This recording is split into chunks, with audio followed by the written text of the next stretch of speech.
Good morning, good afternoon, and good evening to whoever's in the world you are streaming.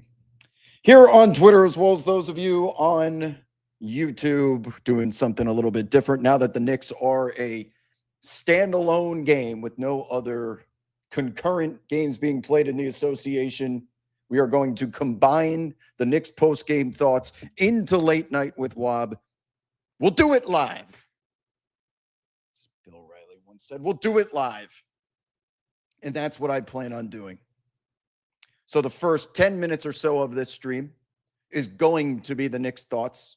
And then I'm going to get to the comment section because they're already pouring in. Second straight night in a row, we have a chaotic NBA Conference Finals playoff game. And I hit the go live, the stream button seconds after the final buzzer. So it's the amount of time I've had to collect my thoughts. And the first thing that comes to mind here, I'm trying to do this respectfully, but honestly, there's no way to do it. I understand it's just one game. There's a lot of basketball to be played, but that is the most uninspiring, deflating, demoralizing, and quite honestly, pathetic effort that I have seen from both teams at one point in this game.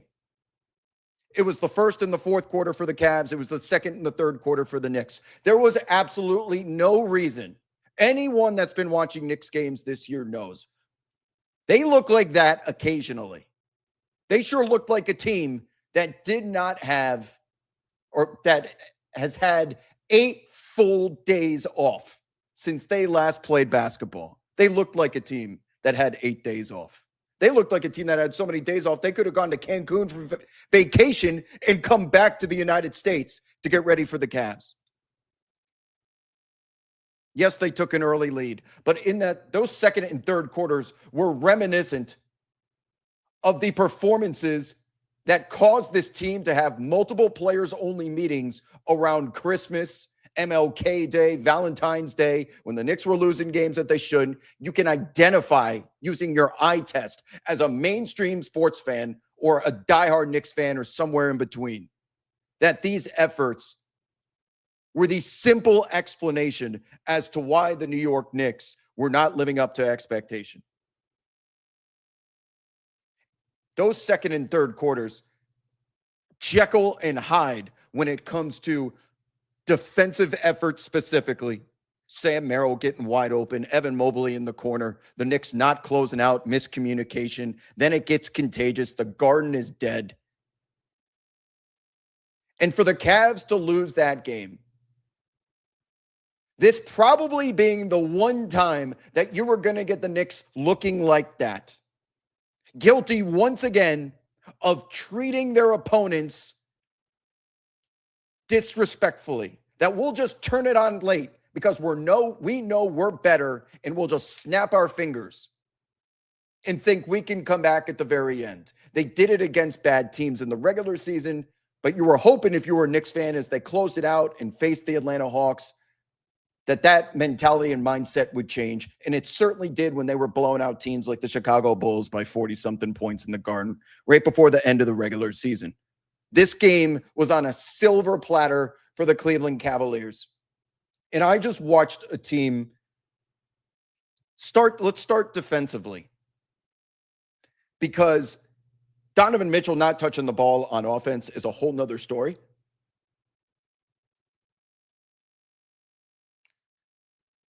To watch a team, last time I checked, there's 5 guys on the floor concurrently for the Cleveland Cavaliers. For them to see James Harden be put into action quite literally every single time down the floor in the final 7.5 minutes, whatever the 22-point comeback was, one of the biggest of all time. I pledge to you, as soon as this stream is done, I am going to make a compilation of every single Knicks possession during the comeback. And I can almost guarantee that every possession is going to be a very, very basic screen and roll action with James Harden guarding OG Anunoby, Mikal Bridges, whoever James Harden is guarding, just simply come over in the way that they not even acquiesce, that they didn't acquiesce to the screens, to watch the Cleveland Cavaliers team, game plan, coaching staff, and players capitulate to the most basic ball screens, regular season Knicks ball screens. That's why they were down by 22. An apathetic effort from this team that was going to have me with the same type of energy if the Knicks lost. As apathetic of a Knicks effort as you will see since the beginning of the calendar year 2026. For the Cavaliers just to say, switch, switch, switch. They switched as if they were getting paid on commission. The other 4 players were watching James Harden switch on to Jalen Brunson like they got their tickets for free. Why? Why? Are you okay with that? Someone in the chat has to explain this to me. Because even if you concede, let's say 11-1 run like they did, all right, now the lead is kind of cut in half. This isn't working anymore. Jalen Brunson is getting going, and the Knicks very clearly want to drag James Harden into the deep end of the pool and put him onto an island in space. It just happened for the last 45 real minutes every time down the floor. Not once, not twice, not thrice, about 25 straight times. And they just sat there and let it happen every time down the floor. I'm sitting here saying, how Kenny Atkinson's a brilliant coach. He didn't get that job by accident. We have a former MVP. We have a defensive player of the year on the floor. And we have just witnessed the most uninspiring deployment of defensive tactics that I can remember. Even a terrible team in the NBA that was tanking wouldn't look like that. They wouldn't look like that because at some point we would perhaps switch who we're putting on to the ball. Maybe get that guy out of the game who once again had more turnovers than field goals for the I lost track amount of times this playoffs. Airball. Couldn't hit water if he fell out of a boat. And he's still out there being fed to the wolves. After that game, I am telling you, Knicks fans love to turn into zombies outside of Madison Square Garden. Right. I'm sure the corner of 33rd and 7th is uninhabitable right now. They're going to need the National Guard to get the women and children out of Penn Station. Please refocus your energy on getting James Harden home safely. Please, for the love of God. That is as exploitable of a defender and a player.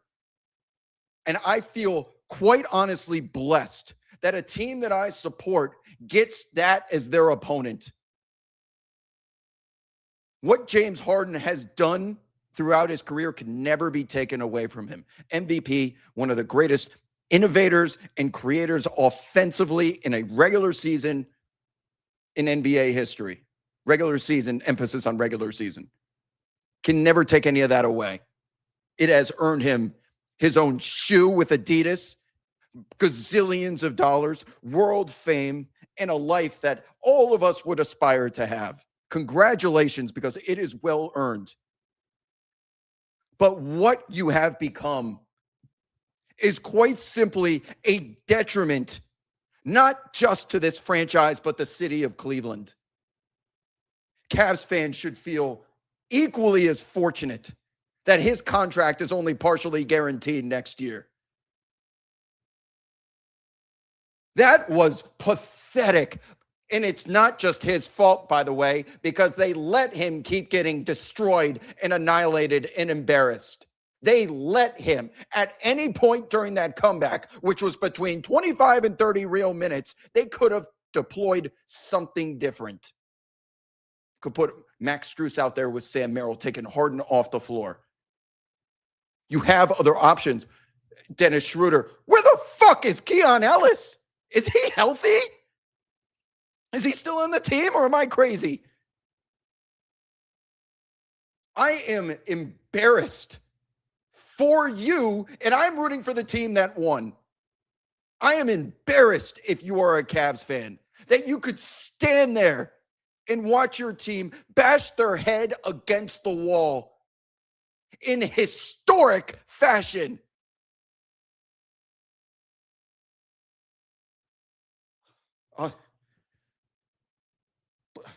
This is,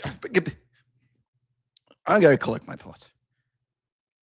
When this shit happens, by the way, and the Knicks come storming back and the Garden becomes alive, it was so loud in there that Mike Brown was screaming timeout in James Capers' earlobes from point blank range.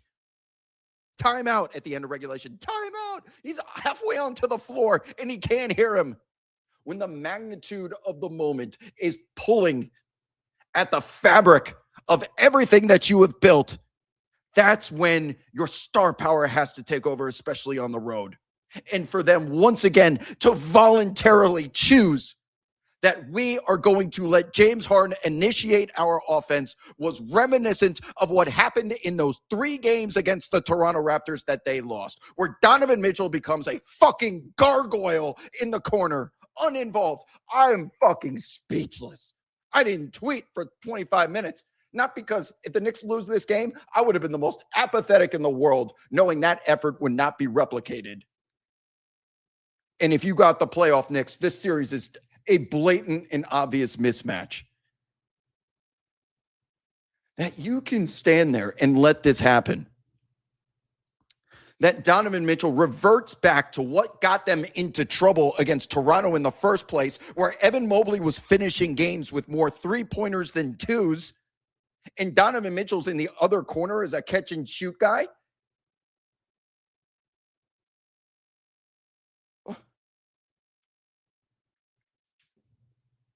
James Harden has always been at his best as the team's table setter and arguably even floor general. Let's call him an initiator. Initiator, not necessarily a creator nor a scorer.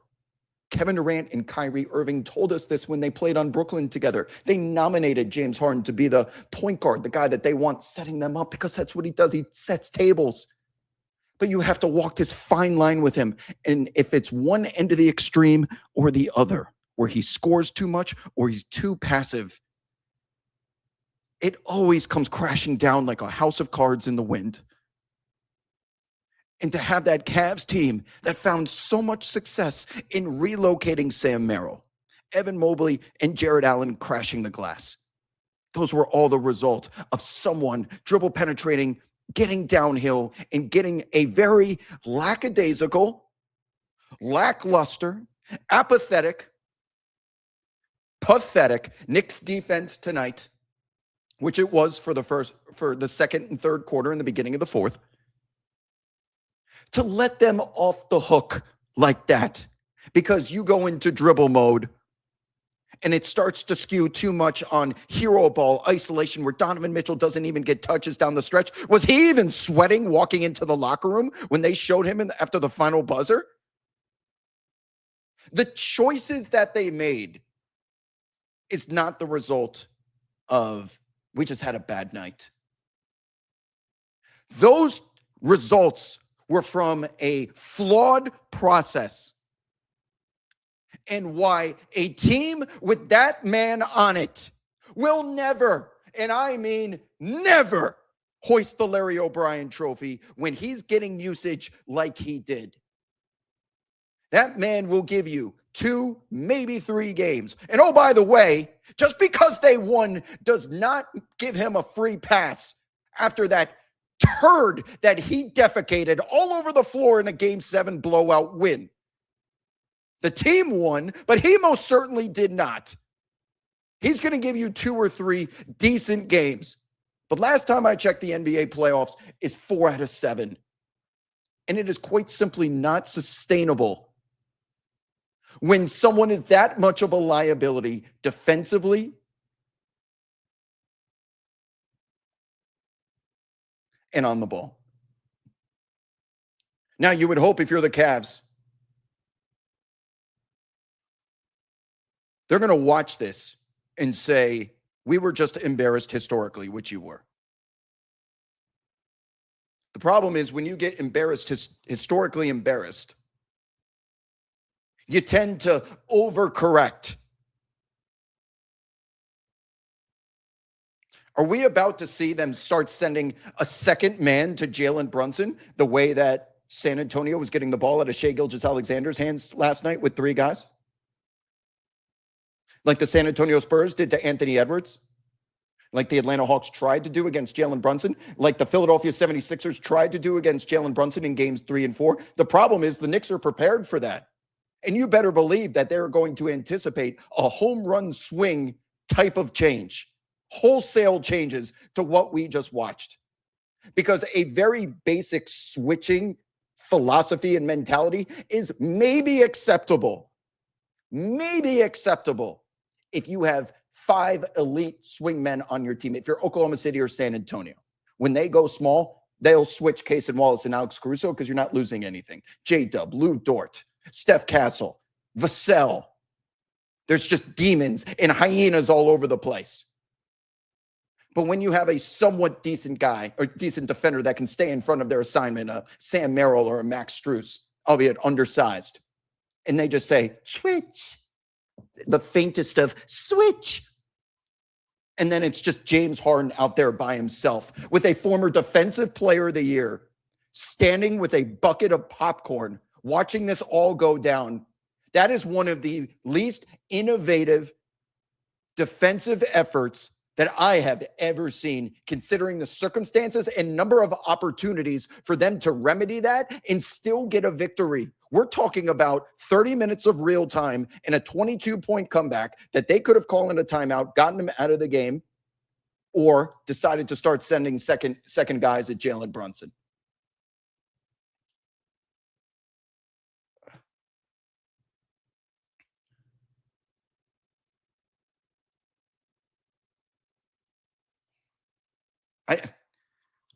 People are tuning into this to get my reaction on the Knicks. And the awe that I'm in right now, just seconds after or minutes after the final buzzer, is more being flabbergasted at a team that has a former MVP, a superstar in Donovan Mitchell, a defensive player of the year, an anchor that was certainly showing up tonight in Jarrett Allen and forcing the Knicks to either take contested layups or even defer to something else. His presence was felt undoubtedly. To watch a team equipped with those names, it sure felt like individuals who made up a team and not a team of individuals defensively. And I can't believe someone didn't step in there to suggest fixing what was so blatantly obvious and detrimental to your team. I'm only talking about one side of the floor. But never, nope, that's not true. Only once in the history of the game since I've started following it, have I witnessed a basketball team win the NBA championship with a heliocentric, hero ball, offensive philosophy. And that was the 2011 Dallas Mavericks that would give the ball to Dirk Nowitzki and just say, we'll see you at the bus. We'll see you at the party. Of course, he was surrounded by Jason Kidd, Jason Terry, Sean Marion. But hero ball has never worked because it's not sustainable. I think about that fourth quarter between the Warriors and the Thunder in 2016. All of the ISO possessions there with Russell Westbrook.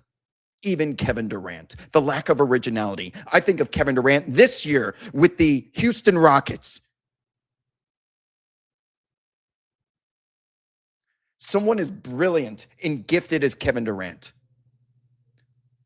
if he was to be asked to go hero ball in the clutch 15 times, because it's 5 minutes long and there's 3 possessions per minute, that's 15 offensive possessions. If every single one was Kevin Durant hero ball, he's going to make, we're talking about one of the best scorers in the world. He's going to make what, 5 or 6 of them? 5 or 6 is fair, right? Meanwhile, the other team gets free throws, layups, and optimal looks. You're not winning 4 out of 7 times. Ever. Unless you're Dirk Nowitzki in the Dallas Mavericks. A complete outlier situation.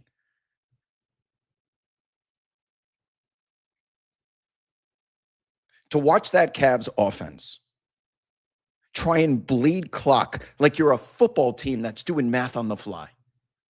There's 2.5 minutes left. They got 2 timeouts. Can we get a first down here and then start taking strategic knees and, running around and taking a knee? Prevent type of offense with James Harden just looking up at the shot clock, looking at the differential, and then trying to make something out of nothing as if he still has the skill, if he ever did, to replicate what someone like Carmelo Anthony, Kevin Durant, Shai Gilgeous-Alexander, some of the hero ball greats in recent times. You are not that guy, and you have never been that guy. For Donovan Mitchell to stand there and watch that happen, for Kenny Atkinson, who's had so much success with the Warriors and the Nets, and now obviously the Cavs, just stand there and watch that happen without even talking it over, considering something else, or making it a priority to get Donovan Mitchell the basketball. I'll be stunned if the Cavs win a single game this series. I don't really have anything to say about the Knicks because for 2.5 quarters, that was a performance that would have made me pull out the World War II book. Why am I going to waste my time on a team that is uncharacteristic, unidentifiable, unfamiliar, and is going to be the complete opposite the next time that they take the floor? You would have had the Battle of Midway tonight. I would have been teaching you about the Battle of Midway. I'm not wasting my time with that. That's not the Knicks. Those are the regular season Knicks. The Cavs did one thing in the second and the third quarter. It wasn't even like a tactical deployment that threw the Knicks off. They were using Evan Mobley as a free safety on any sort of dribble penetration off of Josh Hart. And that is, quite honestly, nothing unique. Victor Wembanyama's out there guarding the other team's least efficient three-point shooter so that he can always roam, right? Giannis Antetokounmpo during the Bucks finals run was used as that free safety when Bucks fans were pulling their hair out because PJ Tucker was being tasked with guarding Kevin Durant. Why isn't Giannis the primary assignment? Because he's more effective at the rim. Having Evan Mobley float around there, I thought really did deter a lot of those downhill Knicks dribble penetrations and turn them into a very apathetic mindset and attitude tonight.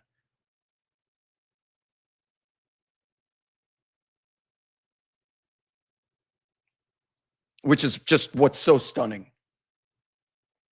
And I'm not saying go put Evan Mobley on Jalen Brunson. I don't necessarily, even with his athleticism, his footwork, and his versatility, I don't think he'd be able to hold his own against a guy that just has a feel for every spot on the floor that he needs to get to draw contact or get an optimal look or put you on his hip because he has the ball so close to the fucking floor. What are you supposed to do? Reach in there? It's going to be a foul.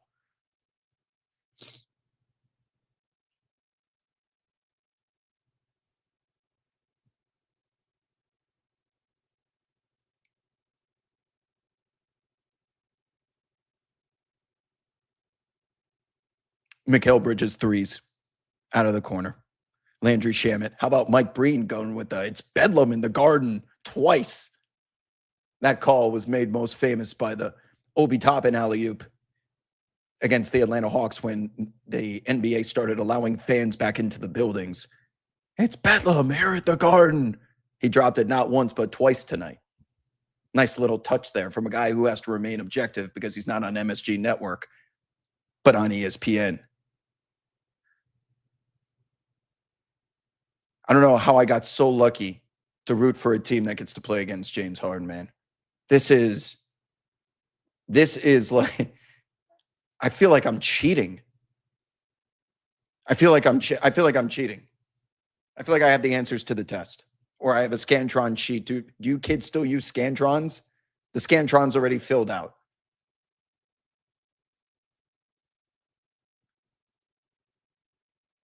It's not, they're not even playing 4-on-5. It's worse than that. They're playing 5-on-5 with one of those 5 absorbing the usage from the guys that they should undoubtedly be running their offense through now instead, especially at the end of games. James Harden is fine table setting up until the clutch when the game slows down into the half court.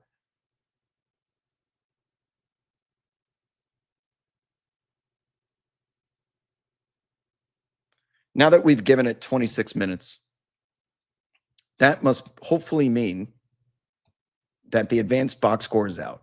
And if it is, it now is, we're going to take a look. And let's do what we do on Late Night with Wob all the time. Please guess what you think James Harden's usage percentage was tonight. Let's find out.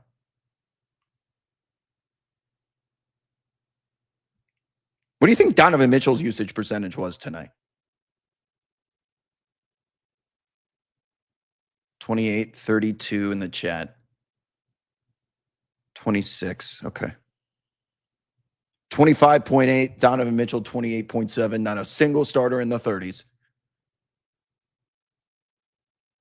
I mean, Donovan Mitchell net rating of -14. Look at Donovan Mitchell's offensive rating. I just watching him right here, the lowest other than Evan Mobley. We have a -14 net difference here. And I have to think a lot of that offensive rating came in overtime when he was standing around as a spectator. Nice job. Aura Bound in the chat. Called it almost exactly.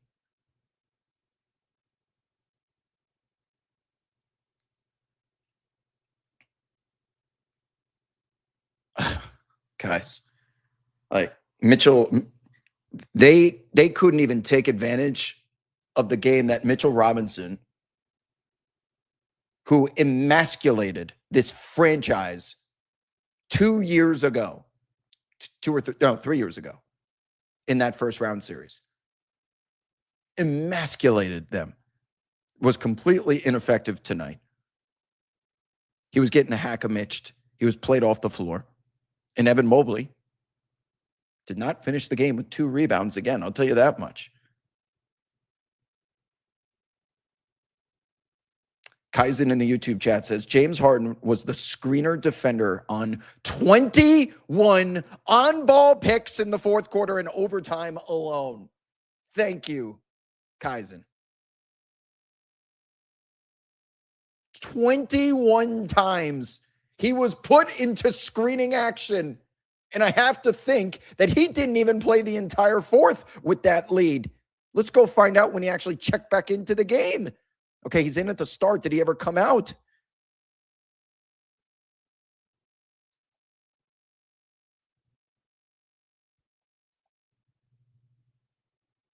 Does Harden come out? Does Harden ever come out? Let's see. 8 minutes. No. Oh, Allen for Schroeder. No, he didn't come out.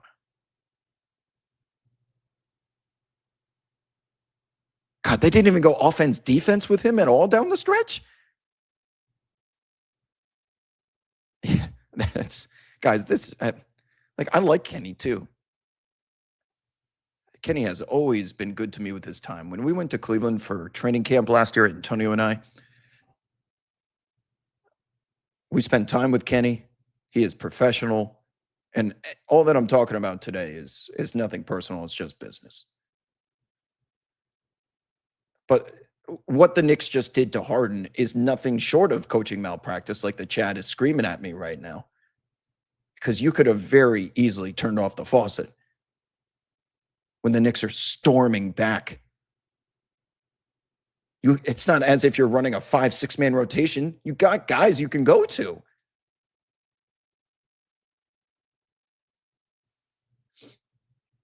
I can't believe that. So he played the entire fourth No offense, defense. I guess Harden did make this shot. What was the one shot he made here in the fourth? Let's watch.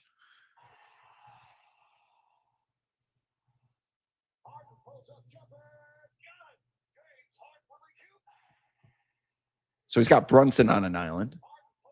God damn it, ads! Fucking rewards ID, NBA bullshit. They wait till you're watching the video before they put that shit on there because they know people are doing this. Yeah, I mean, that's clean. Like that, what is with his form, man? He can't elevate. He's got side spin on the ball there. Ugh. Ugh.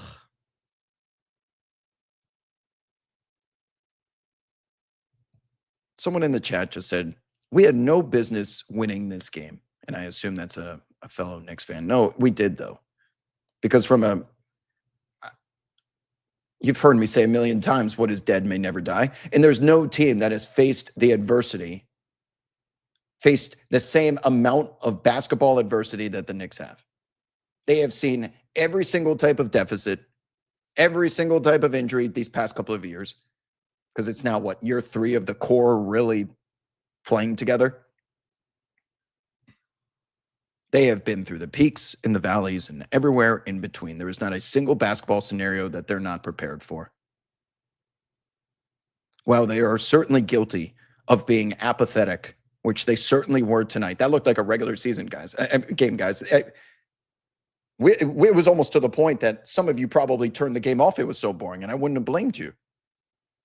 The Hackimich really slowed down the Knicks offense.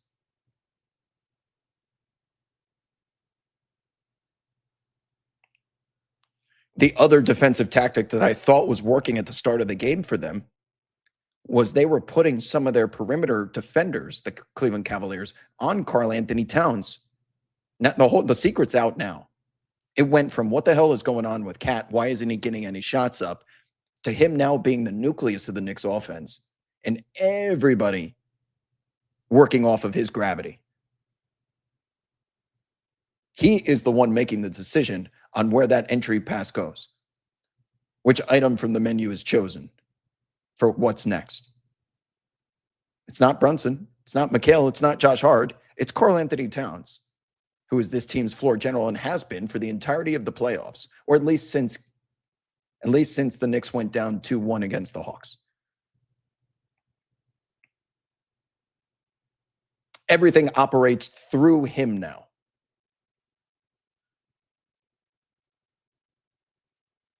And to see the Cavaliers go out and send Schroeder, Harden, Merrill, Mitchell, it didn't matter. They were sending perimeter guys out to Karl Anthony Towns. And when he decided to put the ball on the floor and try and turn into the bodega cat, violent at the rim, Evan Mobley was down there. Again, having Evan Mobley as that free safety was a stroke of genius, I thought, for a majority of that game, because Karl Anthony Towns is going to have to live in the mid-range before he gets to Evan Mobley if he's going to be defending with that prowess.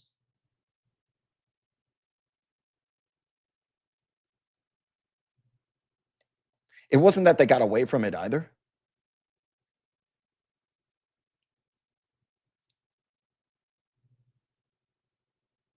Or perhaps even the Knicks went to more Jalen Brunson on the ball because the Cavs were just willing to switch and they figured it out.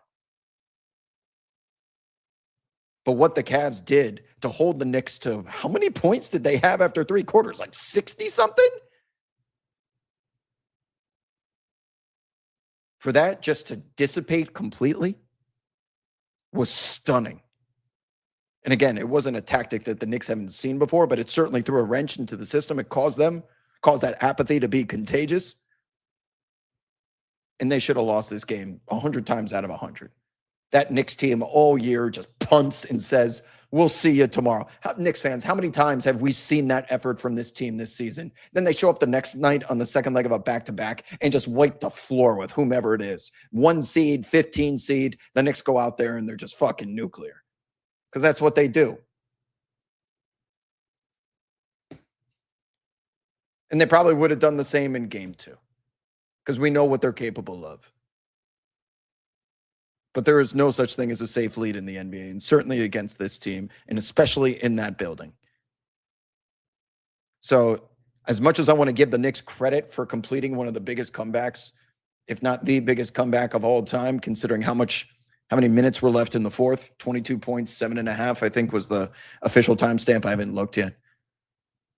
This to me had nothing to do with the Knicks because the biggest compliment I can give them is I'm not surprised by anything that they do successfully.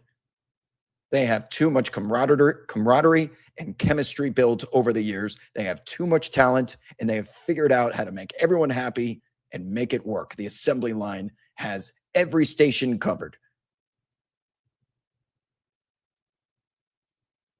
I want to give them credit because they won the game. But to me, this was a complete and utter dismantling of a defensive game plan that was so lacking of innovation and uninspiring that I can't even say it was a regular season defense by a bad team, because at least those bad teams have players that are playing for their lives. They have players that are giving you effort. They just may not be good enough to stop a real NBA player, so they still lose anyway. But you can tell they're at least trying, that they have some sort of communication out there. And for the Cavs to just let this happen 21 times, James Harden is put into screening action, means you had roughly 15 to 16 times after the first 5 failed that you could have fixed it, and you chose voluntarily not to. This game was not won by the New York Knicks. It was lost by the Cleveland Cavaliers franchise, because if it's nobody's fault, it's everybody's fault. From the coaching staff to James Harden to Donovan Mitchell not demanding that basketball and saying, get the fuck out of here. Let me do something with it. How they acquiesced and capitulated defensively to screens, and Donovan Mitchell's offensive mindset of being unselfish and allowing James Harden to defecate all over that beautiful Madison Square Garden floor was nothing short of pathetic. And I try and remain as level-headed as I possibly can. I have nothing personal against the Cavaliers. That is truly one of the most pathetic all-around performances, because it's not just making shots. It is executing game plans. It is capitalizing on chemistry. It is utilizing and optimizing star power. And what the Cleveland Cavaliers just did is fail in every facet of the game when it mattered the most.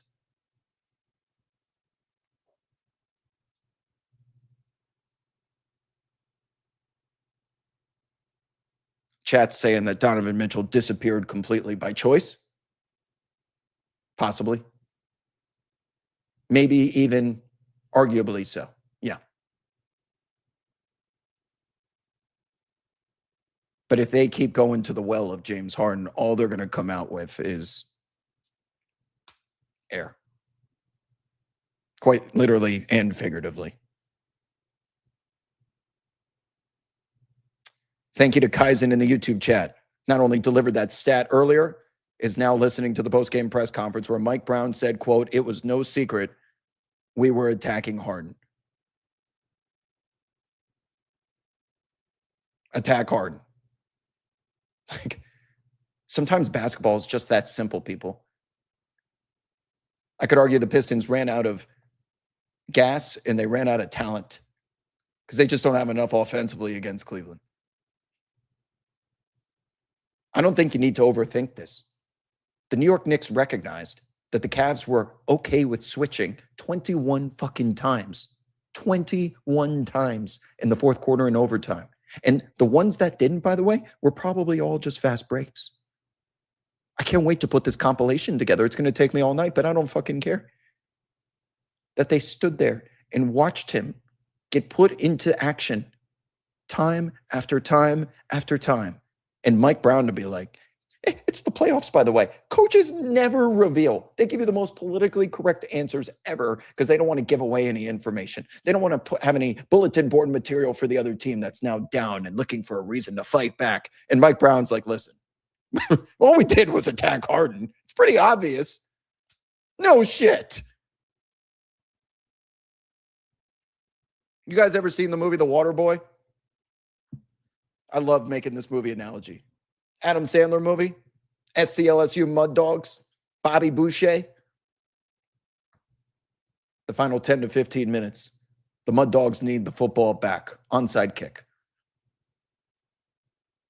The kicker stands at 35-yard line, and the camera pans from left to right. As the kicker is trying to determine where he wants to squib the ball to in hope that the receiver will fumble it, not catch it, or perhaps be influenced by the magnitude of the moment. The camera pans from left to right. You can hear the actor asking a question. And the question was, where's my bitch? Where's my bitch? Where's my bitch? Where's my bitch? There he is. Guy's sitting over there fucking trembling like, oh, don't kick it to me. Don't kick it to me. There's my bitch. And guess what he did? He kicked it right to him. Fumble, Mud Dogs football. Mud Dogs complete the comeback.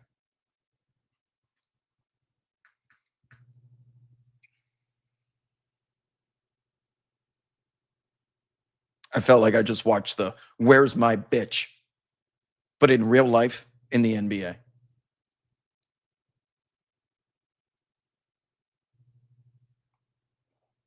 Found him.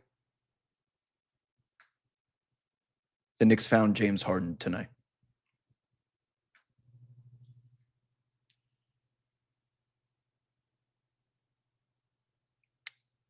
Let's go to the comments. Thank you for listening. I lied. That was a 42-minute Knicks thoughts. Not 10 minutes. I'm sorry. Chat, I've been trying my best to keep up with you, though. YouTube, you're popping. Oh, Ivan. Shout out to Ivan. Ivan just said the pre-bang was crazy. Did you guys hear the Mike Breen's premature bangulation with Sam Merrill? Because that ball was halfway down. He had that bang in the chamber.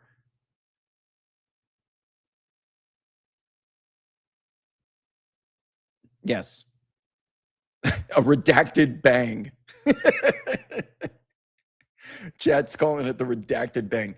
Wait, there's got to be, is it premature bang? Yeah. Emasculation. Bang. Oh, wait. Premature. No. Premature bangulation. Yeah. Yeah, he wanted to let that go. And maybe this is a different world and a different video if Sam Merrill makes that shot.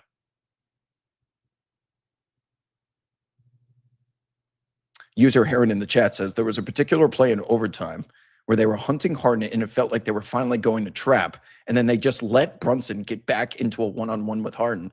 That was every time down the floor. Every time down the floor.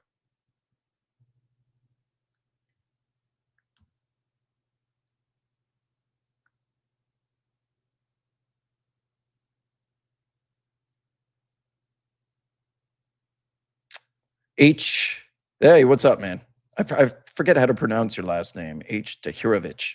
1.9 points per possession on direct isolations against Harden in the fourth quarter in overtime. You guys understand that? 1.9 points per possession. How many points is a bucket worth? 2.0. 1.9 means the Knicks scored practically every time.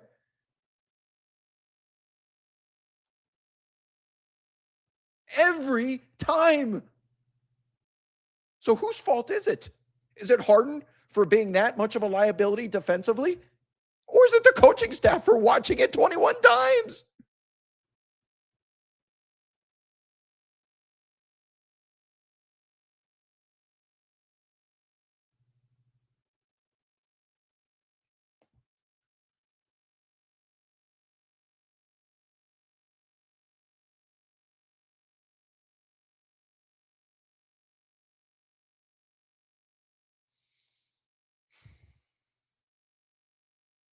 What the fuck is going on in these NBA playoffs, man?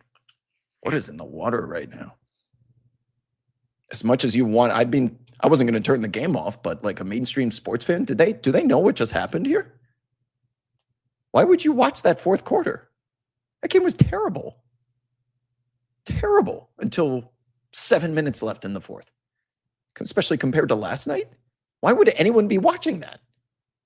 And then that happened. Do they know that the Knicks won the game?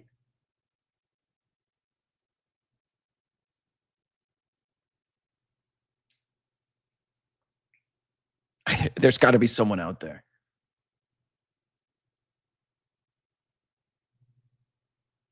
There's got to be someone out there that left tonight's game and doesn't know what happened. And my dad will get very angry at me for telling this story because it still hurts him to this day. But I asked that question because in 1994, I was at the game. Unless the Pacers scored 8 points in 9 seconds, the Knicks were going to win. I was a kid. My dad wanted to beat the traffic, get back to Grand Central and get a taxi before the zombies ran out of there. And there was no social media. There was no... the only way that you can figure out what the final score was by listening to the radio. And we get into the cab after leaving with like, I don't know, a minute, 45 seconds left. We get into the cab and it's, the Knicks have collapsed in historic fashion to Reggie Miller's 8 points in 9 seconds. And I've been told by my parents, I was like the best kid ever. I hardly cried as a baby. I was a smooth delivery. You know, I always slept, never really woke them up. And only once or twice in my entire childhood did I throw an actual tantrum. I remember being old enough in that cab on the way to Grand Central Station. I'm like, because I'm a kid. I don't know how to make sense of it. But when I found out they lost, I blamed him for years. And it upset me for years that we left that game. I was convinced that you caused the Knicks to lose. You did this. Not the players, not the coaches. You did this. And he's still hurt by it to this day. I threw a tantrum in that cab. And if anyone who saw my interview with Reggie Miller during this year's All-Star game, when I asked him about what message do you have to kids from the 90s whose childhoods you tried to ruin, trying to estrange me from my parents, his answer was, I was just doing my job. And after I was done asking the question, I said, that kid was me. And he's like, oh, I got it. Thanks.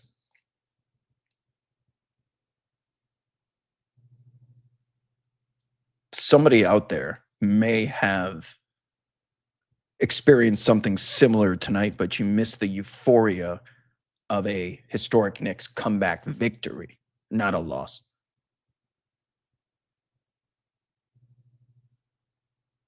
Learning about that shit on the radio too, you feel so helpless because it's just a quick audio hit. There's no explanation. They go to commercial, can't follow someone on Twitter to figure out what the hell just happened. I hope nobody left the arena tonight that was invested emotionally in a enclosure of some kind, whether that's victory or defeat, because then you'll have to suffer, I guess, what my life has turned into around this team. And I personally, because I've been to the doorstep of Game 7 in the NBA Finals at the Houston Summit, because I've been that close in my lifetime, you will not ever hear or see me anticipating that the title is near until the Knicks have exactly 3 wins in an NBA Finals. And considering the level of the opponent in the Western Conference, I have never once convinced myself this season that the Knicks have a chance to win the title, but I did predict they would win the East. Night 1, stood fast. They will be Eastern Conference champions and lose in the finals. And I hate being right all the time, especially with this team. But I will not allow myself to get hurt again. And I certainly hope all of you have learned by now that there is no such thing as a lead too big in the NBA, especially with the Knicks on the floor. And what is dead may never die.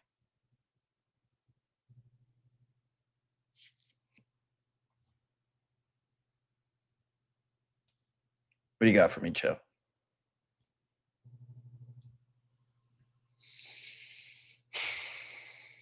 I'm going to scroll some comments because I've missed a ton. All right. Here, I'm going to put up, I have 3 sets of comments up right now. So if you have any questions or you'd like to contribute, now would be the time. You can also talk about the Spurs and Thunder. But I imagine a lot of people in here are Knicks fans. I'm seeing a lot of comments. Still 3 more wins. Julio says cautious optimism. Reed says I'm starting to believe. Nico says, can you investigate Castle's hair, please? I don't even know what that's about. K-Man KS says, believers. That Nigel says, did he not stream last night? No, I was on a cross-country flight, and I apologize for not being available every single night. But I had to book that flight. I didn't know the Thunder and the Spurs were going to be playing each other when I booked that flight 2-3 months ago. I was the best man in a wedding, and I had to watch that game on the plane with people sleeping all around me. You know how hard it was?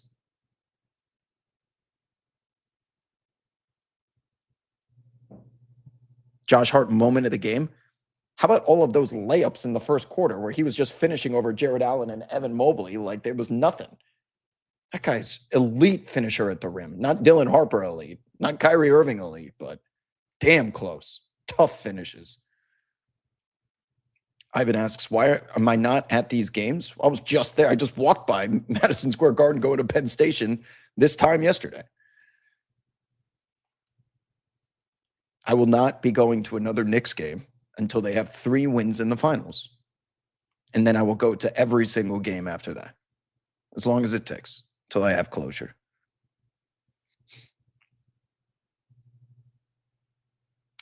It looks like we have someone new in the chat. WSG mod TBBY says, Womp, why did Atkinson let Harden get ISO'd for 8 straight possessions? Who wants to tell him?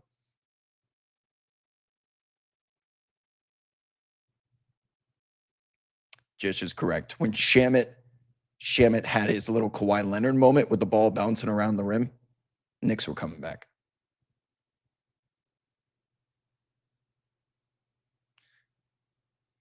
I really do wish I had a stream last night because we did talk about it on today's Sirius XM show. I apologize for those of you that heard the conversation, but if OKC loses this series, it will be the worst thing to happen to the league because I do think they will trade Chet for Giannis and then it's game over. The same way it was game over when Kevin Durant signed with Golden State after losing the 2016 finals. It's the exact blueprint. If they lose, they're going to go get Giannis.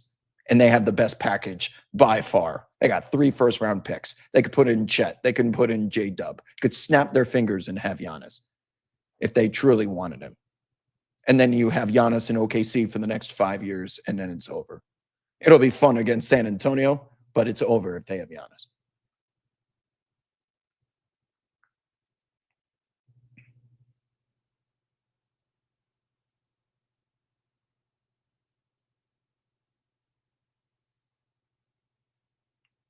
Julio says, meant cautious optimism against the Spurs. Oh, yeah.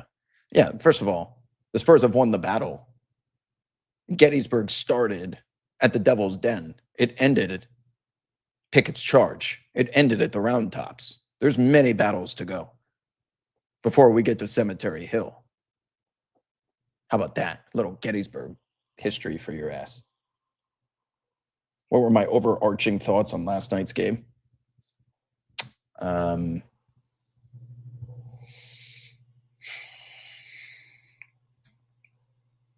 Good question. I would like to answer that with the 15 bullet points I wrote down. So we knew Wemby shot from the Steph spot. Devin Vassell's block of Chet Holmgren in double overtime. All those Dylan Harper finishes at the rim. Shai Gilgeous-Alexander's game-tying layup.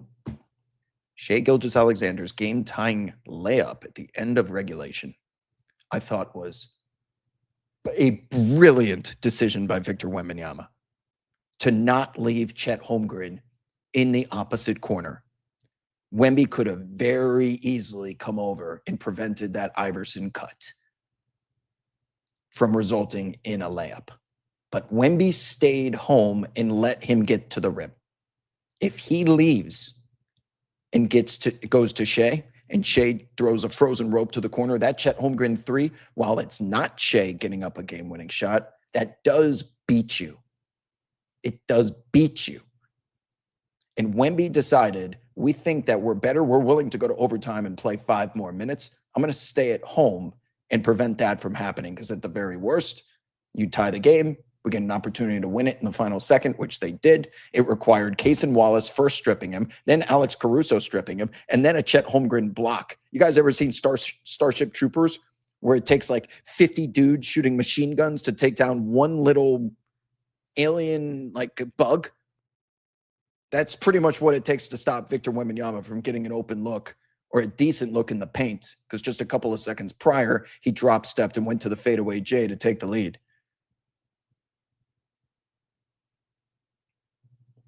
So I loved Wemby's IQ in that moment, knowing I'm not leaving the weak side corner so that Chet can beat us with just one shot.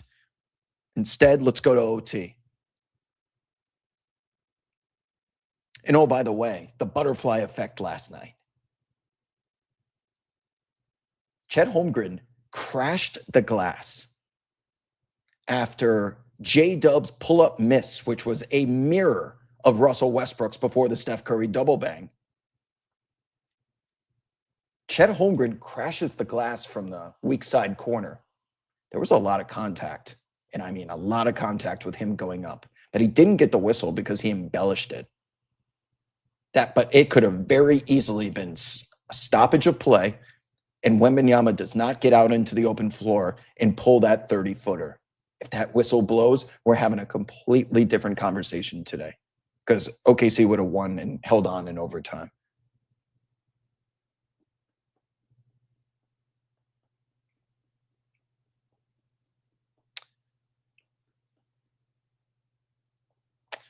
How about Wemby running through Caruso?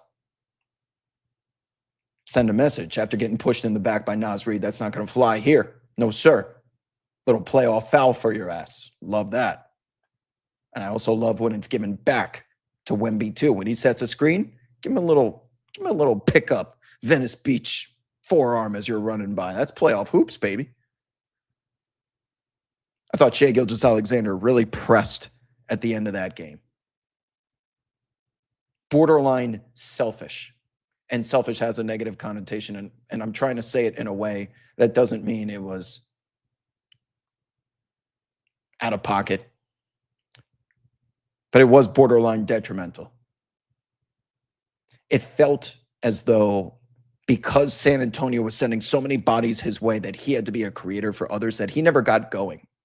Since he's the clutch player of the year, since he's so good in the half-court set, especially in the clutch, that I need to start getting some shots up, even if they are highly contested and what the defense wants. San Antonio is telling us right now they're willing to settle for one of two things. If Shai wants to force over Wemby and 3 guys, so be it. You're going to have to be the greatest closer of all time 4 out of 7 times. And if Alex Caruso wants to stand over there and make 6 threes, 7 threes, whatever he did in the first 3 quarters before we started missing, we're willing to bet 4 out of 7 times that's not going to happen. So San Antonio got exactly what they wanted.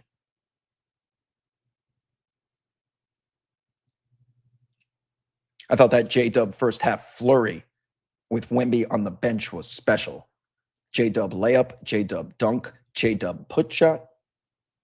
And I believe Cason Wallace as well had a bucket. But Wemby goes to the bench, and it's 5 straight paint touches and shot attempts for OKC. That's no accident. We are talking here about the most impactful player now, arguably ever, considering his defensive ability, because impact is both offense and defense. This is now Shaq, Kareem, and Jason Kidd all in one basketball player. His decision-making, his ability to handle the basketball, his IQ, his power, his strength finishing above the rim, his ability to have some finesse. He doesn't hit the sky hook like Kareem, but he is a flawless player. He's what you spent all of your money on VC back in the days of early NBA 2K. Do they still do that? To build like, oh, you got to see this guy that I built in 2K. He's 7'5" and he's 99 and all the sliders. I may have just dated myself, but I'm sorry. He's a flawless basketball player. He even speaks English well, and it's not his first language.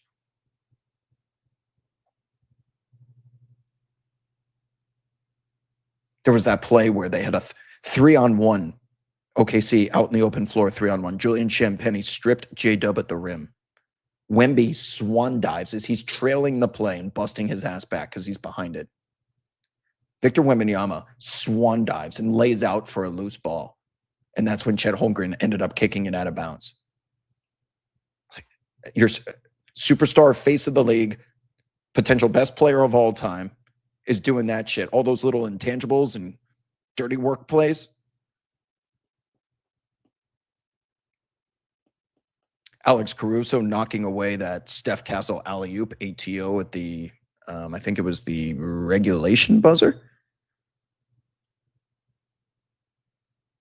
J-Dub misses that wide open 3 at the end of OT. What are we saying if that goes in?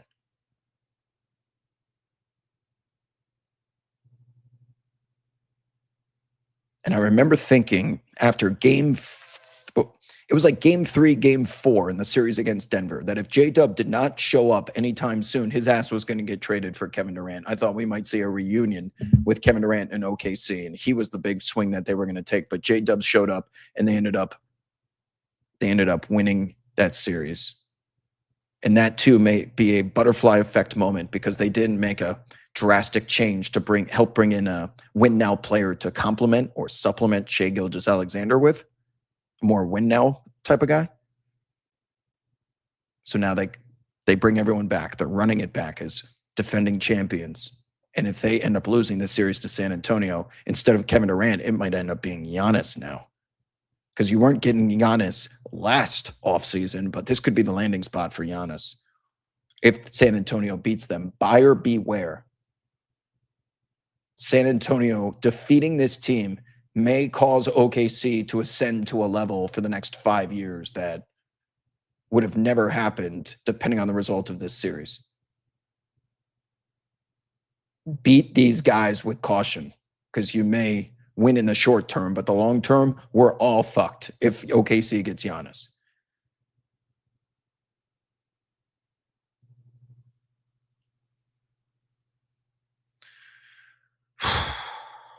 I'm so tired, man. I'm so washed. It's hard work creating content nowadays. I don't know how I did it in my 20s so often. Staying up with you guys all night, drinking, putting tinfoil on my head.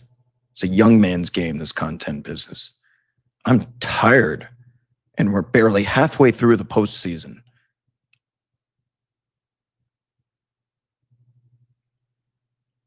This playoffs has delivered. The playoffs has almost over-delivered. Why would any mainstream sports fan ever watch the regular season again? Considering the quality of this product that we've been witnessing since the play-in tournament started.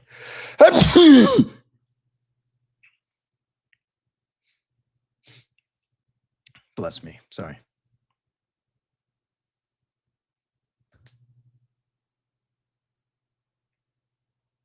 What was I saying?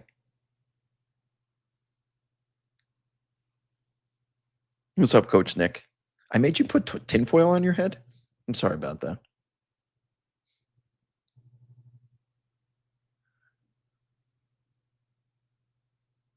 What happened to We Sleep When We're Dead?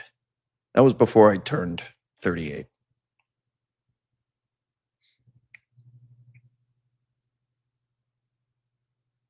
Have I been keeping up with those Gavin vids? I don't know what you're talking about. I'm sorry. Last year's playoffs were sensational too, but this year has been great. How are we supposed to respect the regular season ever again? NBA Cup?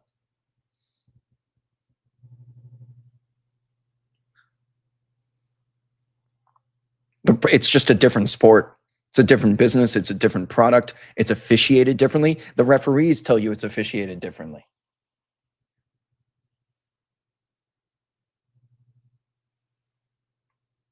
I don't know. And the problem is you need to watch the regular season to provide the proper context to set the stage for the playoffs, the same way that WWE has Raw, SmackDown, Sunday Night Heat before their pay-per-views. I don't even know what they do nowadays, but that was always the structure.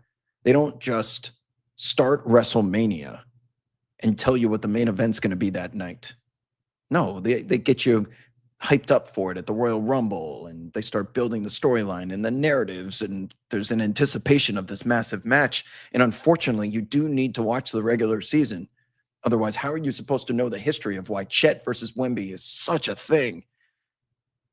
That dates back to before when they were on television at the under-19 teams with France and in the USA. Chet Holmgren getting an MVP instead of Wemby. Stop giving MVP trophies to people that Wemby's playing against. I can't believe that the Hakeem Olajuwon, David Robinson happened again in my lifetime. I thought that would never be replicated. That was like a once-in-a-lifetime deal. Well, we got a once-in-a-lifetime talent now.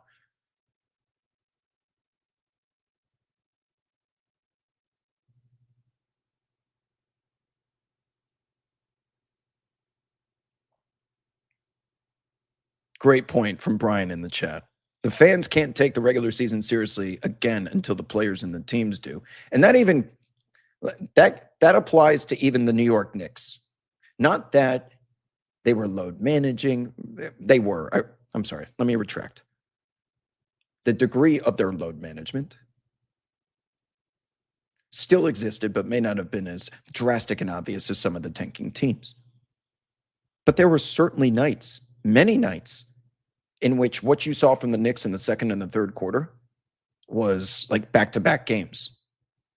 And it's so frustrating because we're watching these playoff games now, like what the Knicks are capable of, and to see them just not care. They're protecting their bodies because all we're going to be judged on is the playoffs. We could go 72-10. No one will give a flying fuck if we don't win the Eastern Conference.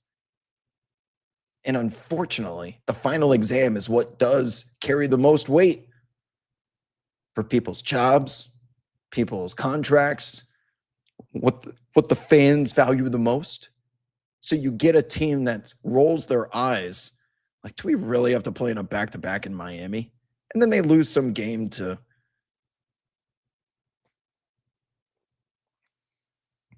the Zombie Heat.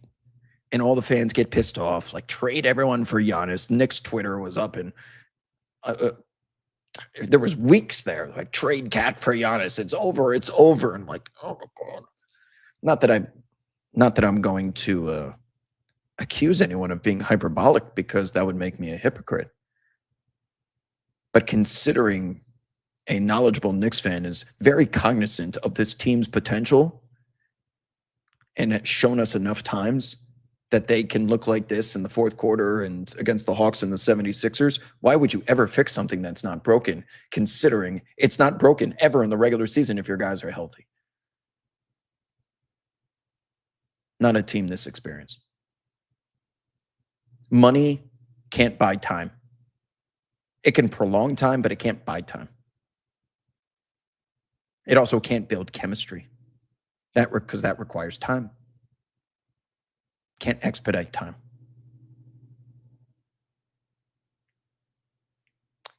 And for all the postseasons that the Knicks have been in the trenches together, there is a reason why every form of adversity that they have faced in these playoffs, being down 2-1 to the Hawks, CJ McCollum going bonkers, Joel Embiid getting Karl Anthony Towns and Mitchell Robinson out of that game two. Game one with the small ball 76ers flying around the floor, completely different dynamic, and then you have to change your game plan up. The Knicks have seen everything, everything. And they have a proven track record of success against it. The only thing they haven't been able to solve is Tyrese Halliburton and Aaron Nesmith draining 9 threes in 5 fucking seconds.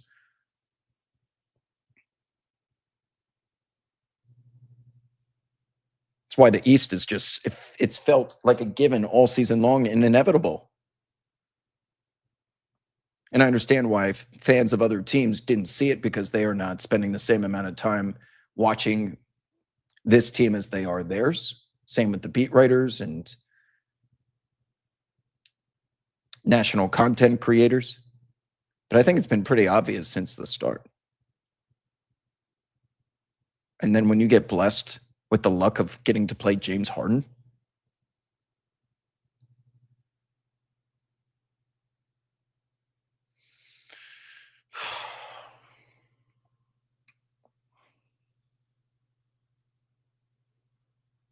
that's right. Posty Boy says most of our fans were getting rid of Mike Brown already halfway through the game, halfway through the season.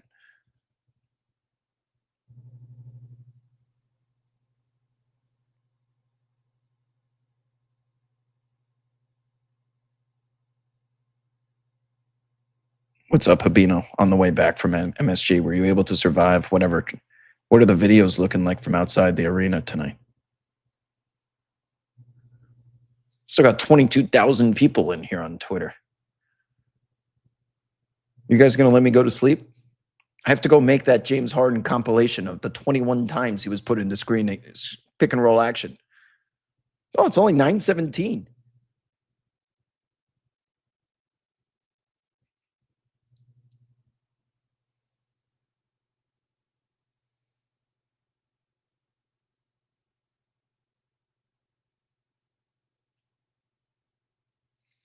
Some comments from before.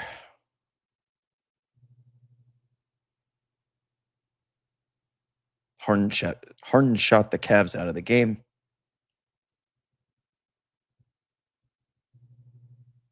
Carly was asking, why did Kenny keep playing through James over Don down the stretch? That Towns foul almost screwed up the flow of the run. That was the one that he grabbed Jared Allen's arm, right? Yeah.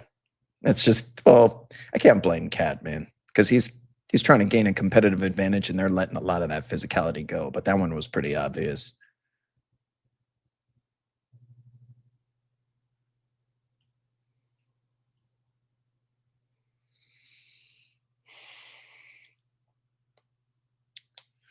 Well, if you guys enjoy this content, I don't think it's as, like when I do my radio show tomorrow morning, it's going to be much more structured delivery of points supported by facts.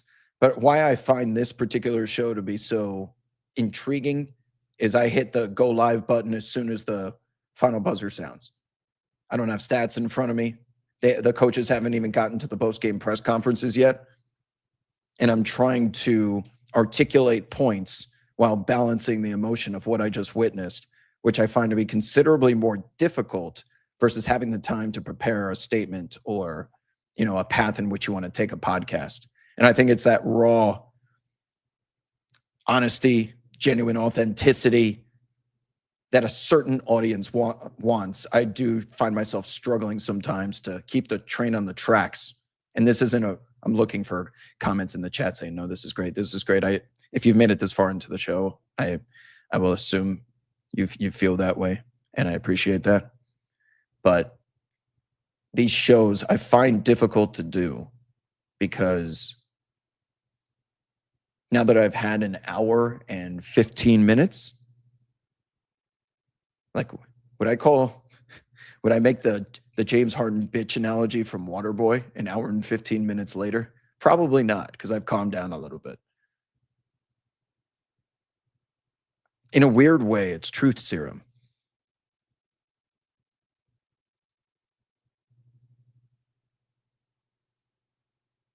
So for as long as I'm doing this, that is why Late Night with Wob will always exist, because I find there to be podcasts may be more have bigger audiences because of when they're delivered, the evergreen value of the content, it's going to always attract a bigger audience.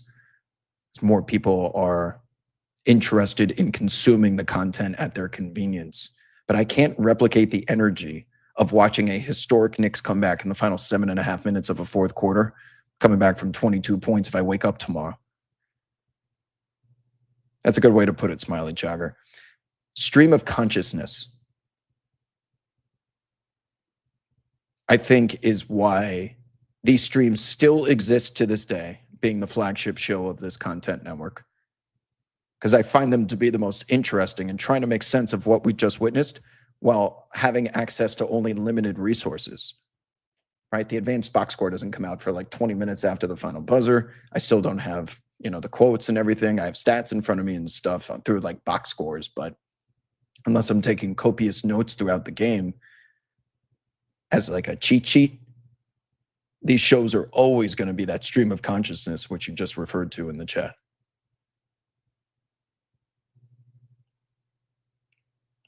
And I still stand by the liability that James Harden has become in the year 2026. We even got a Dan Gilbert tweet per Aegon in the YouTube chat. Would you please mind copying and pasting it into the chat?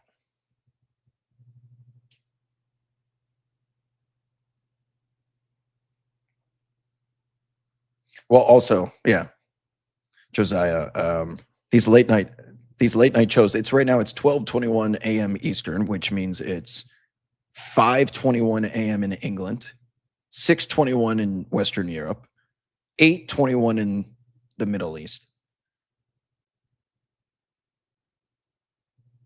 It's a rough time for a lot of the world to watch. And I don't know if it hits the same the following morning because it's not making as much sense and people are looking for more nuanced takes now that we've had the time for analysis and the ability to produce something that is a little bit more either artistic or more produced. I think once you wake up the following morning, that's what people's appetites want as they commute to work.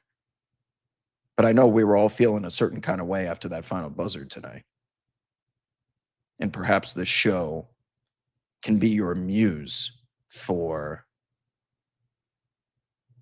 those type of emotions. Thank you to Aegon in the chat. Said, hey, Cavs fans, that's as tough as it gets. Hard to find anything good to say about blowing a 22-point lead in the fourth quarter on the road in the Eastern Conference Finals. But at the end of the day, it's one game. And this team has proven over and over again that it can come back stronger than ever. Let's get game 2 Thursday night, and all of this will soon be a distant memory. That last sentence could not have been better said. This will be a distant memory very soon, as you will be fist pumping at Senor Frogs likely sometime this next week. Yeah. It would be a distant memory for me too. I get a couple tequilas in me. The good part about being old is your memory gets shot. Just forget about blowing that lead, Madison Square Garden.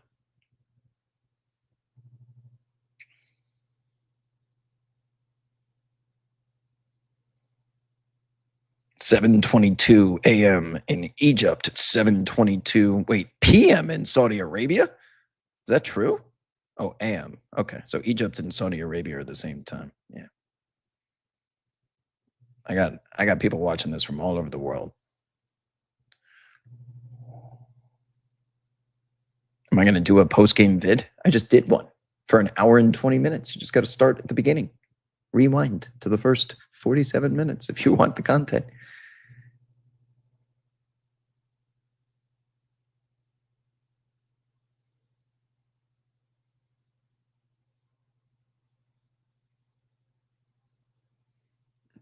Yeah, I read your comment, Josiah. You make a lot of sense. But it's a one-man shop around here, and I would rather spend my time going and working on this Harden compilation that I'm about to produce.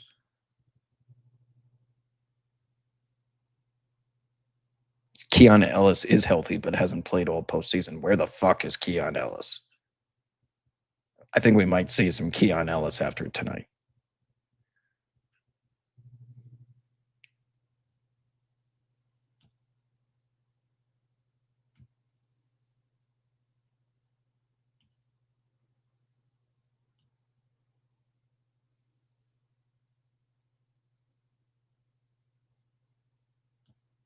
Cavalaps. I see you, Benji. Dribble for 20 seconds and then throw a grenade to Mobley for 12 straight minutes. That felt like the Cavs offense, didn't it?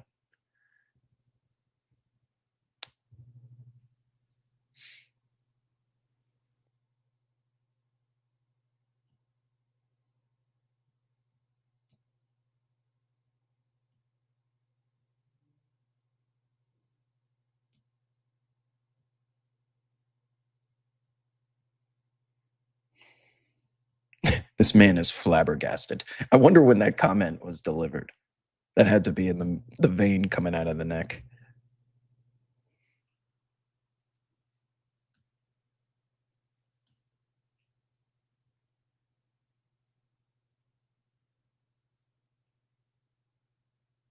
All right.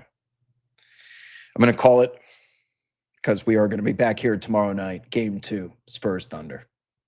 Same energy, I imagine. I need to get some fucking sleep. Oh, I saw Jish, you asked in the comments how the wedding went. Crushed the speech. Crushed it. And my entire speech was based around my buddy and his fiance's first date. That was like the core of, I was going to tap into it, you know. I didn't have like it written out reading from a teleprompter, but it was really the nucleus of my speech. And I'm standing up there as the best man. Obviously right next to the altar, it wasn't a church, but where the ceremony was taking place, where the vows were delivered. I'm standing.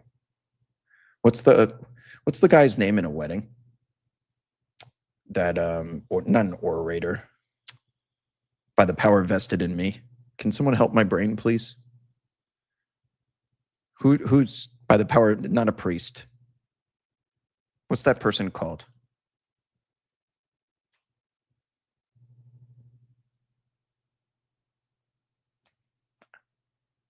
Ordains people. Efficient. Thank you, chat. Efficient. Thank you. Okay. So let me speed this story up. I'm obviously standing in my position as the best man, knowing in the back of my head what I got to give a 10-minute speech here in about 30 minutes or so. And the officiant is going through the story of how they met, why we're all here today, and why they love each other so much. It was beautiful. It got fucking dusty. I don't really ever cry because I'm naturally apathetic. But it was getting fucking dusty in there. Marriage official. Thank you, Drew. And then about 7 minutes into his speech, he goes through every detail of their first date. Now, I checked with the maid of honor and everyone else that was giving a speech that night in some capacity, and I forgot to talk to who was ordaining the wedding. And he like took my speech word for word. And I was like, fuck me, in the back of my head while sitting up there and smiling. Like, what the hell am I going to talk about? Everything I prepared on the plane ride here is worthless. Like, I'm just going to be repeating what he said. So I winged it. The one good thing about doing a solo stream for all of these years, doing a radio show solo and with Antonio during the day, is I have enough reps and experience to be able to vamp, do some crowd work, improv on the fly. And I am no stand-up comedian. But I fucking nailed the speech. I was still able to talk a little bit about the first date. But I did some storytelling. There was a table of my buddies' fraternity brothers from Florida State University. I started cracking jokes about the football team. I got booed. But the crowd was very engaged.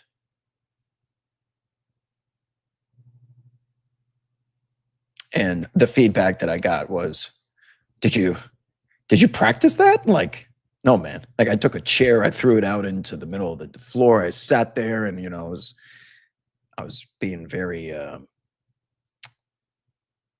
engaging and interactive in a weird way. Doing it naturally off the cuff was probably a better speech than the original. Now, it helps that I've known the guy for 30 plus years and I can tap into various stories and turn something out of nothing. And I had a couple of, I don't want to say jokes, but just kind of like one liners that had a very pro feeling the love in the room. Got to get them to laugh a little bit. But it was also a very serious crowd, a traditional, I would say there was a traditional Asian family on the wife's side. Okay. So they were, I would consider them to be like very serious. Everything here needs to be perfect. And then on my buddy's side, it was just a contrasting dynamic because my buddy's side is Hispanic. They would just fire up the grill and do a wedding over there as everyone shooting hoops, right? That type of atmosphere. We joke with each other, but I had to balance the comedy with the passion and the seriousness. And I thought I was able to properly execute that. The one mistake that I made one mistake. When I was delivering the prologue before the story. Because my buddy and I, we like to play video games together. Super Smash Brothers, Mario Party, all that stuff, right? It means a lot video games mean a lot in his life. It's like his favorite thing to do. And I was telling the room about because we were living together at the end of our 20s in New York City. If you were a single guy at the end of your 20s, what do you do when you have a bad day? Or you go on a bad date? You come home. I forgot about the victory chain.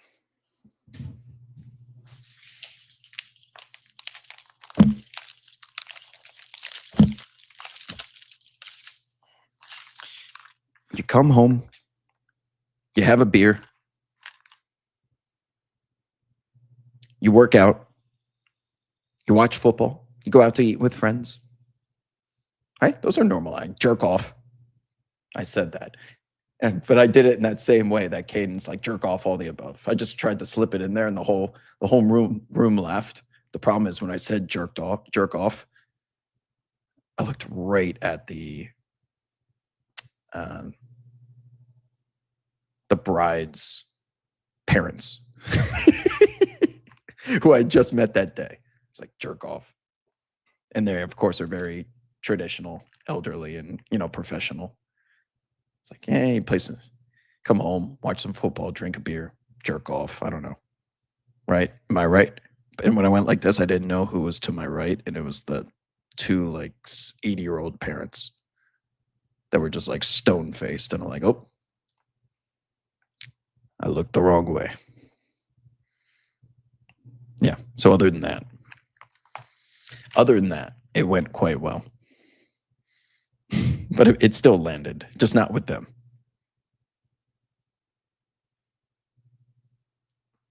Yeah. Not a lot of sleep.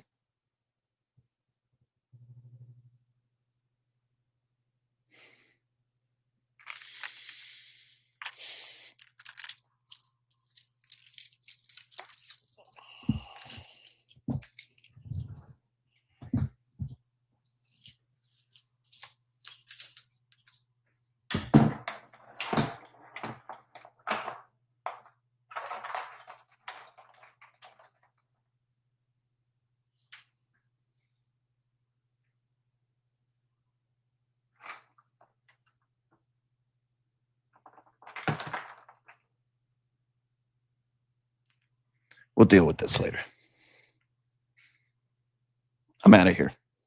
It's been a pleasure, my friends. Sorry for the story, too. But I thought you might like that. If you ever need help with Best Man Speech, hit me up in the DMs. I got you. It's not easy, but I do feel pretty confident in being able to put together something that will make you feel comfortable, and that's how you deliver the best man speech. See you on the timeline. Back here tomorrow. I'm forcing Mrs. Wobb to go out to lunch instead of dinner so that I can be back to watch the game and do the show. So she's okay with it, but she'll be hiding in the other room while I scream.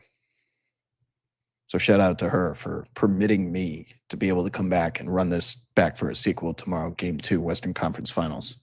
See you then.